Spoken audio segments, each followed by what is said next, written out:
Burnout is a luxury. Burnout is an invitation. You're probably feeling oppressed and trapped by your job, probably leading to your burnout. Like if you go on a vacation and you come back from the vacation and you go, I feel awesome. Like I feel refreshed. I'm excited to get back to work. You were tired. If I'm burned out, it means I've got a bit of choice. Burnout is like an invitation or a sign that you should leave the thing you're doing and go do another thing. I don't believe burnout, maybe it is for some people. If you view it as like, okay, this is a good thing because something in my life is not going right. Something related to work is not going right. I get to step back and analyze what that is and see what I learned from it. Yeah, that's way too drastic. That's a very good point, Sean. Everybody, welcome back to Sales Life. I'm here with Sean Ward. Any vagabond off the street could host this podcast and set Sean up. All you got to do is put the ball in the tee. He starts dropping wisdom. It could be an AI bot. I literally could say, ladies and gentlemen, introducing Sean Ward, speaking to human problems, and then it's over because Sean takes it.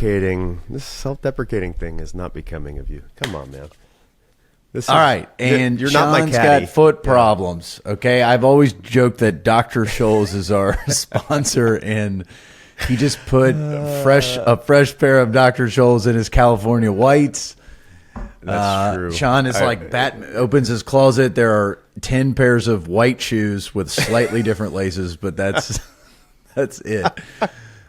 I'm going to put those on today.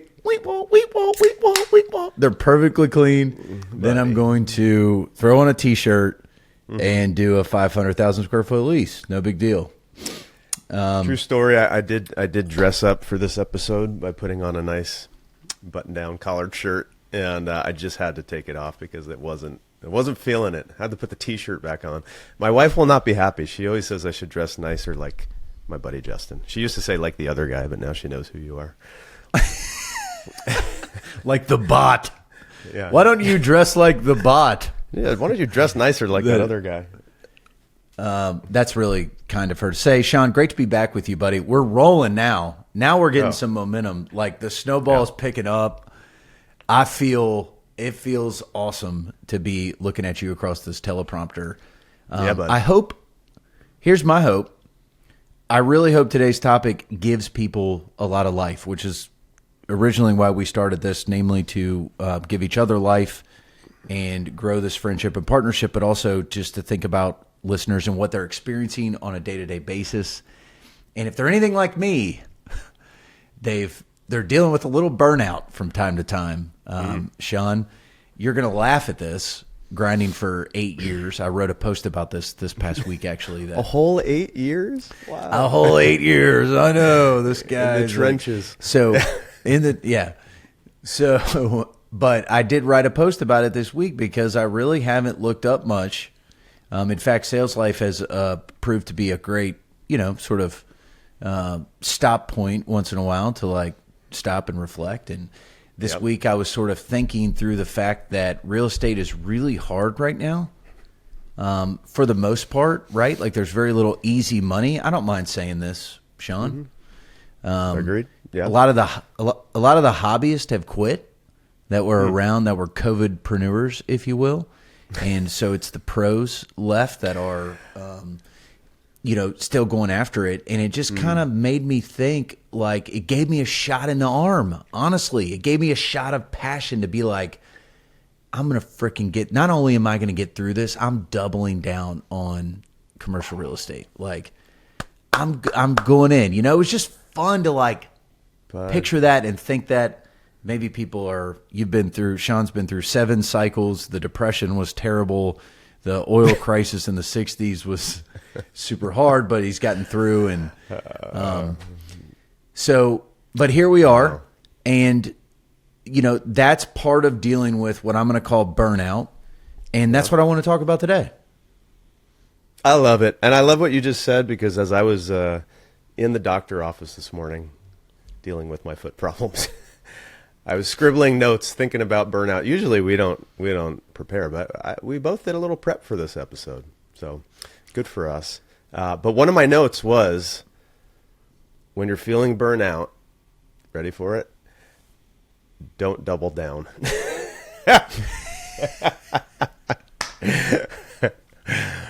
So I can't wait till we get into this. That's we don't agree on anything. I swear to you, it's like it's podcast is I am. It's oil. We're polar opposites on most of this. Me and all my closest I'm doubling down. Yeah. Advice: don't double down. No, that's funny that you say that. Okay, so let's get into it here. I'll just say this first. If you're listening to this and there's symptoms of potentially being burnout in your life, you're likely not in the first couple years of your sales job. Totally. Like you can run on pure octane adrenaline for 5 years, and especially if you're successful and you keep adding more money and more success into that, and you can just roll, baby. Like, and I've been there.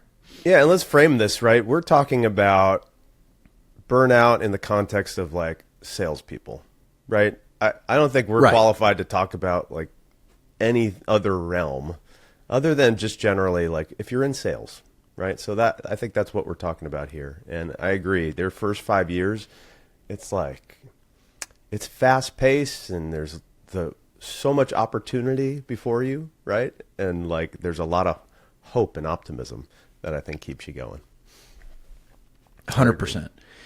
So I like that you said that in the context of sales. And here's the other thing too that I think we should start to frame this conversation is there is a massive difference between being tired and being burnout, right? So like if you go on a vacation and you come back from the vacation and you go, I feel awesome.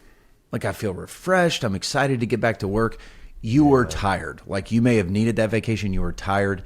If you go on a vacation, you come back and you don't feel refreshed or energized and you still feel like I can't really do this, then what if it's that even might worse? be what if you come back and your dread of going back to it is ramped up? That sounds like a warning sign. That's a warning sign that's like the engine light comes on. I might be burnout. By the way, this made a huge impression on me. I'm going back to in my life to reading a book by a Young Life guy who basically said, and this is kind of crazy, right? He basically said, I've never forgotten this. I could never go on vacation. Like he was so addicted to work. Oh man. And that literally like going on vacation, he would like basically end up sick in bed. Like didn't know what to do with himself if he wasn't working, if you will. Dude, you know what? Which is deep. Oh yeah. Oh, that's like that dude has a major identity crisis. Yeah. And he got away from that. I mean, that was part of the symptoms and realizing, okay, there's symptoms here to a deeper problem and I need to get healthy. But anyway, that just made me think about people listening to this thinking like, well, I don't even really enjoy vacations because I'm constantly thinking about work and, that sort of thing. Oh, I was there. So years ago, this is probably 15 years ago, I was talking with an older, wiser guy from, the church realm, right? That's how he was in my life. And telling him that like, hey, work is great. I'm just so pumped about it. And I can't understand why my wife is not as excited as me and when she wants me home, but I got to be working. And he just looked at me and was like, oh, totally. He's like, that's just because it's your false sense of self that's filling you up with work.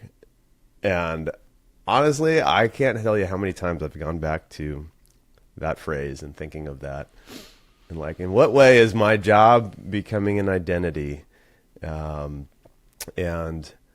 whether it's pumping me up or tearing me down, I would say if your identity comes from a job, it's a terrible taskmaster. It's a brutal master to serve under. You don't want that to be your source of identity, for better and worse, because you'll ride the highs and you'll sink in the lows. So let me ask you this question. Have you ever said like, well, this deal is like, I don't care about the check. I just want to be the guy that did this deal. I just want the success of. Yeah. I think largely I'm in this for the money. I hate to say that. Yeah. I've said it before. You've said it before. Yeah. There we go. Hey, no shame in that. So let me ask you this, Sean, do you want to frame this in, how about this? reasons why salespeople burn out. I give them out to you. I've got a few that I've thought through.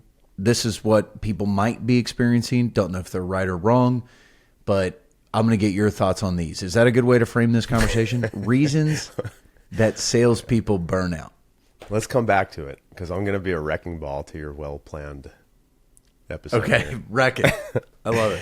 Okay, here's what I wrote out when I was waiting for my podiatrist.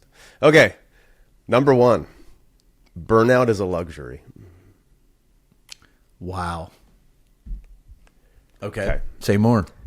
You're saying you can't be burnt out. I shouldn't be burnt out. No. It's first world probs.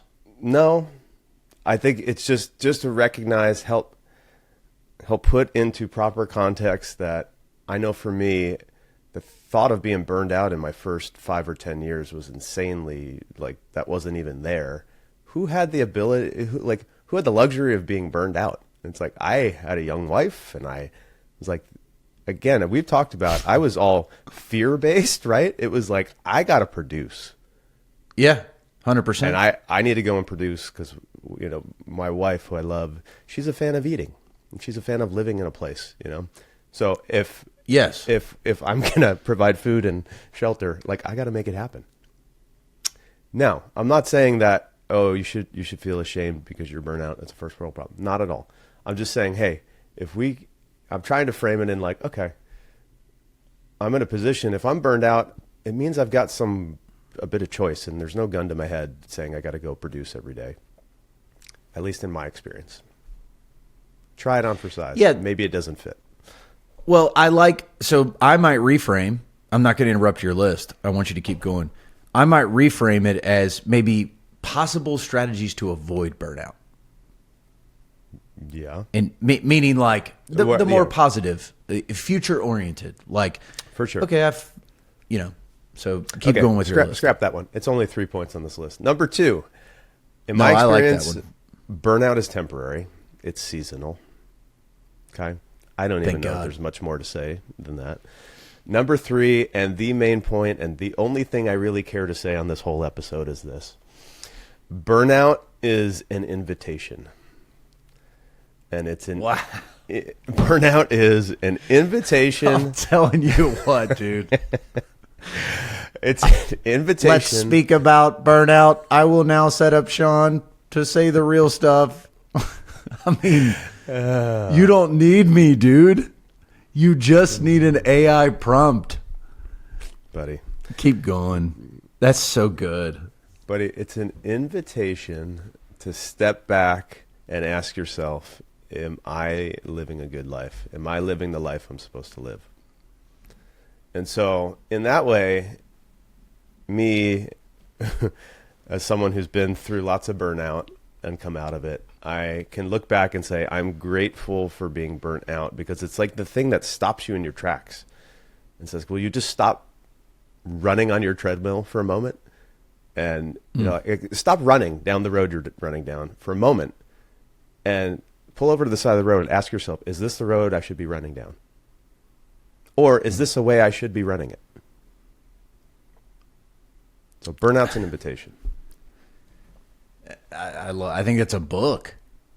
I think you should go to work, pull out the old typewriter, go to work on your book on burnout. No, that's good. I came with a bunch of ideas, but they're all bad compared to that. So I don't know where we go from here, actually. And I have nothing more in my notes, so that's it. That's great. So I'll say then I'll jump in here and get your thoughts, because you do have more experience with this, but there's a couple key things that I think would really help people. And potentially I like this reframe of how to potentially avoid burnout in the future. And the first thing, Sean, I'm going to say is that if you take every no or every conflict that comes your way personally, you are much more likely to end up in a state of burnout in a sales job. Yeah. Agree or disagree? 100%. It goes back to the identity thing, right? If yes. You're letting your job give you an identity, you are not your job. And you know what? and there's way many people in the commercial real estate business in particular, very high paid salespeople, like they make it an identity. And it's not. It's a job. If it's your identity, yeah, I mean, I'd take it personal too. If somebody's everything's personal if you're taking it personally. But to that point, there is a freedom that unlocks you if you give yourself permission not to take this personally. I will say this: there are times where something will get me, right? I mean, we're all in those jobs. There are times where an interaction or something happens where I go, you know what? I'm simply not going to stand by and let that thing happen without saying something. And a lot of times that's like, I don't like how that person presented me in the deal or represented me in the picture or whatever. Now, as a side, I think we've said this on the podcast before. We've basically said the same 12 things in 1,000 different ways, but I thought that was funny. Every podcast, yeah. Every single time I've gone to lash out against someone verbally over email and waited 24 hours, I typically have not sent that email the next day. Totally. There's a couple times I have, but that's a great. But are you saying you feel burnt out when you feel like slighted or disrespected? Like that leads to burnout? I'm saying if that's how I'm saying if you do that every single day, every single thing that comes your way you take personally, you are putting yourself on a road towards totally burnout. So don't do it. Don't take it personally. Okay, this next one here I'm going to say, I don't know, you may agree, you may not agree. If you measure every single thing every week, right? It's great to have goals that you can measure, financial goals, prospect goals, whatever. If you don't, I think you get off the tracks, right? I mean, you have to inspect what you expect, right? But if every single day is another I have to beat yesterday, I think you put yourself on a road to burnout. Like, I think some days it's okay to be, I'm available. Yeah. I'm ready to serve. I agree with that. You know, I've got three major things I need to do. Once I do those, I'm out for today. Dude, it might be 4:30. Here's the key with that, in my opinion. Jesus in the Gospels, somebody was talking to him about like, oh, your guys don't, observe the Sabbath, and his comment was like, the Sabbath is here to serve people, and people aren't here to serve the Sabbath. And I'd say it's the same with like whatever you're doing to track your metrics to track you. Those are tools to help you. You're not serving it. So if you feel like they're your taskmaster and you're feeling the pressure under the weight of trying to beat yesterday's numbers, it's like reframe it. You're in charge. That's there to serve you. Not the other way around. There you go. Right. And big picture, you will not, potentially, you might, but you also might not increase every single year. It's cyclical, except that there's a roller that's coaster. A stair step type thing. Is this making you think of any other ways to avoid burnout? I've got a few more. I just wrote 2 down. Yeah. Give me one. Humans are not made to sit down and stare at a screen for 12 hours a day. God, it's so just true. It's just math. Like, if you're wondering why you might be burnt out and you've been doing that for a long time, that's probably contributing to it. That's my most yes sir. Like that. I wrote a post about that, which called myself out this year. Sometime I love the post. It was like, stop trying to build your real estate career from behind a laptop. Yeah. Like, get out and touch grass and meet people, see buildings, walk through buildings. Yeah. I mean, that's a beautiful thing, especially in real estate sales, which is what we're talking to. Here's my next one. You put yourself on a road to burnout if you constantly try and help clients that you don't like. If you constantly work with people that yeah, if you're engaging with people that you don't enjoy engaging with, that's going to burn you out. Yeah, for sure. So, meaning you niche down, put yourself in a place where people that you really like and respect are coming to you. You know, I think is my point there. That's the best place you can. That's the best place you can be. Mm-hmm. Yeah. Well, and that's also the beauty of, I think people are scared to post on LinkedIn. We always talk about LinkedIn. We're LinkedIn guys. We just met a couple from of LinkedIn. bros. I mean, couldn't be nerdier. Yeah. Like you couldn't. It is. It's like the most lame old dad type of. 100%. Yeah. And it's so sad that. Yeah. Here, but people are scared to post on LinkedIn because of like it may turn some clients off, and I'm like, dude, that's a feature, not a bug. Like, good, you're going to attract the people who you jive with, and you're gonna, like repel the people that you don't jive with, and you probably don't want to work with them anyway. So that's great, right? At least long term, I have zero issue working with people on a limited basis that other people won't work with. I've done it many times. Yeah. A-holes, if you will. But, it doesn't bother me. Like, no, it but doesn't. long term, you can't do it. Okay. Let's keep the train going. Let's go. Comparing yourself is the next big one, and we've kind of already hit on this, or whatever. So I think we've sort of talked through identity, knowing who you are, your gifts, and what you do, and being in a place where you're like, I'm pursuing. How can I live? How can I use the gifts God has given me? Live in such a way where I'm building myself, my own faith, my health, my family. I'm kind of in my lane, right? Mm-hmm. The alternative to that is you're sitting in the office, someone closes a big deal, you're like, oh, that just bugs the crap out of me. Like you're just in a constant game of comparing yourself to other top producers, which you don't want to do. That was me. Early on, I would do that a lot, for sure.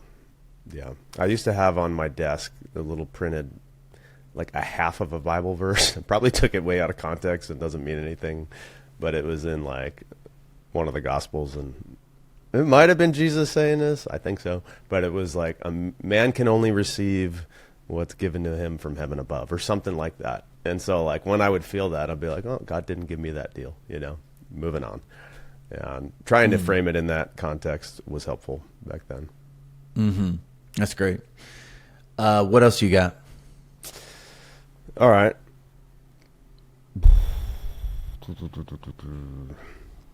I think burnout, when I said it's an invitation, I think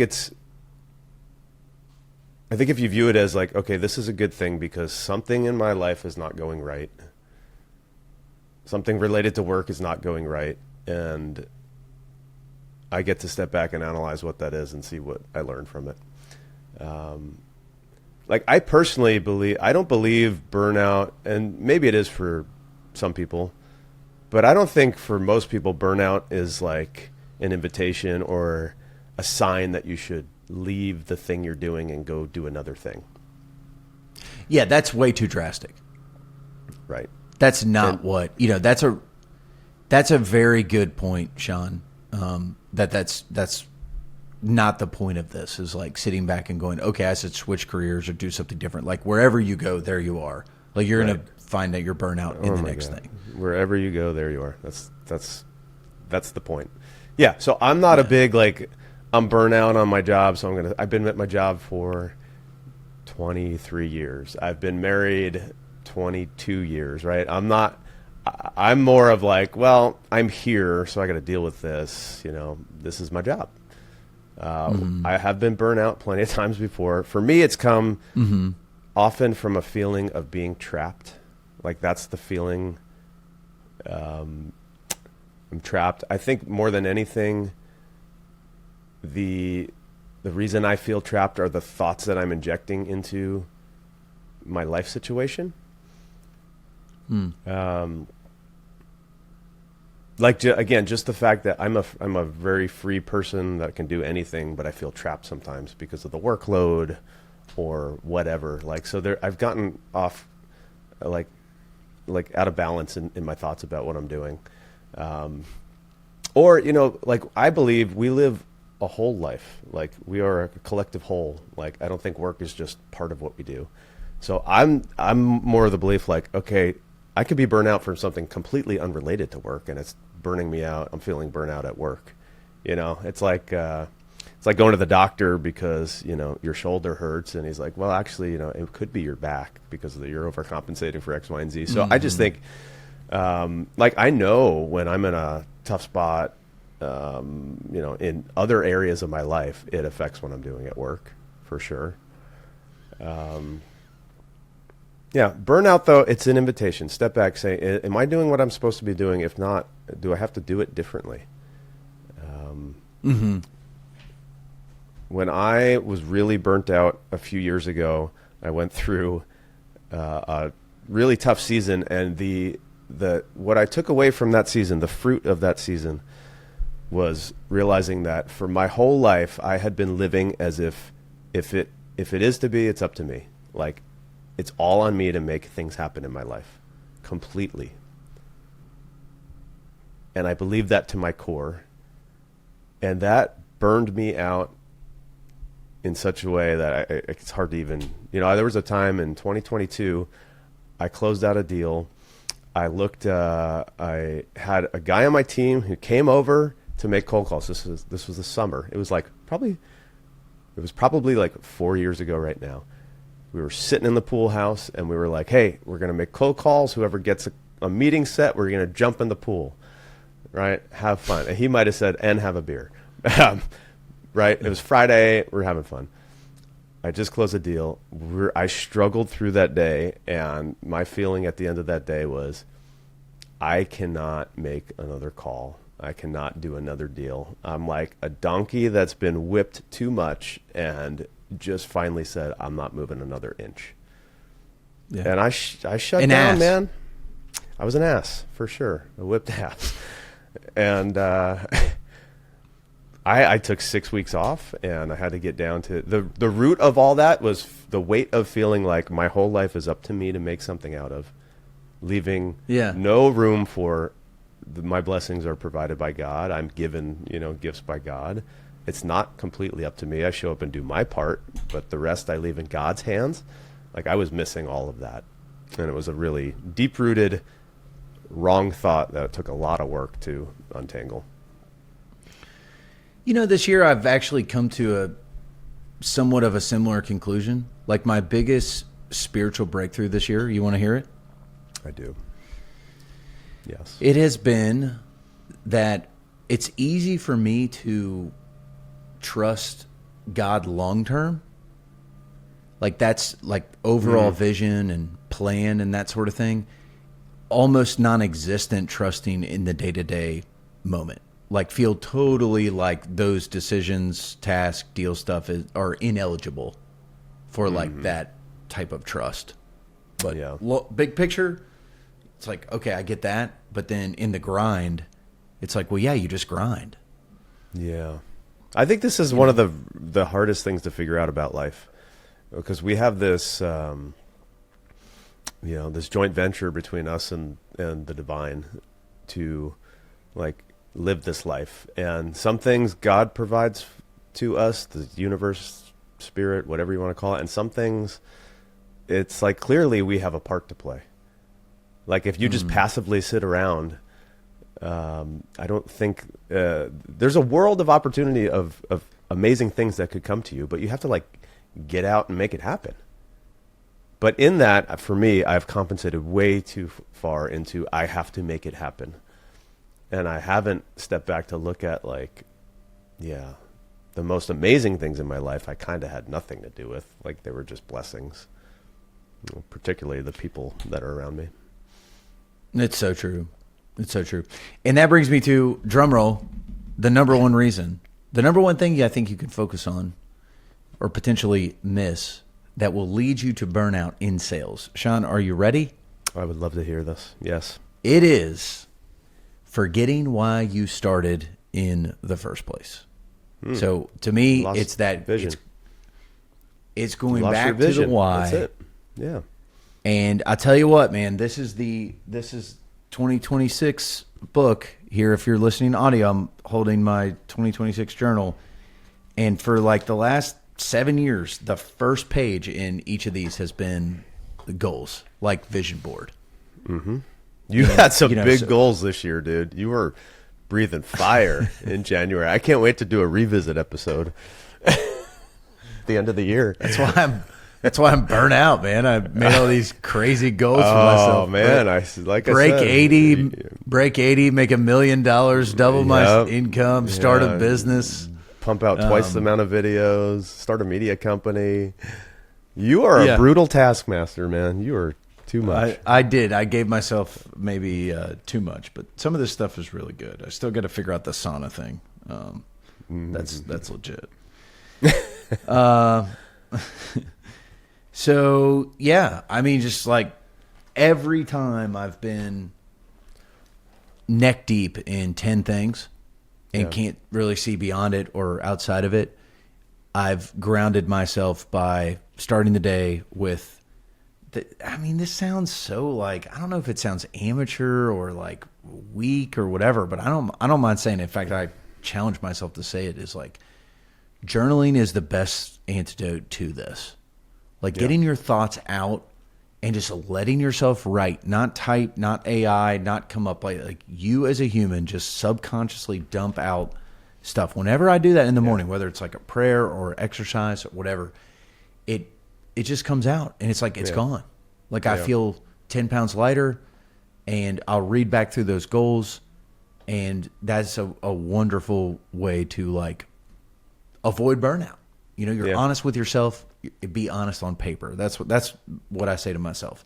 If you're really honest with yourself, it's because you can write it down on paper. That's good. I like So it. I think some we of should those talk real quick. Yeah. What do you do if you're burnout? Like, how do you? I have some thoughts on this. I don't know.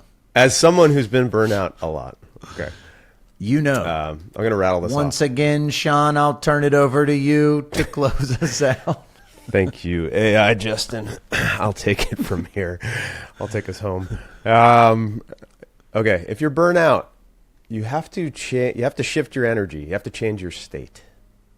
Okay, and I think this happens. One, as you said, touch grass. Like, get outside. Nature is cleansing. We're not made to stare at a computer, that long. Get outside. So I was 3-4 months ago. I was feeling like a burnout coming on.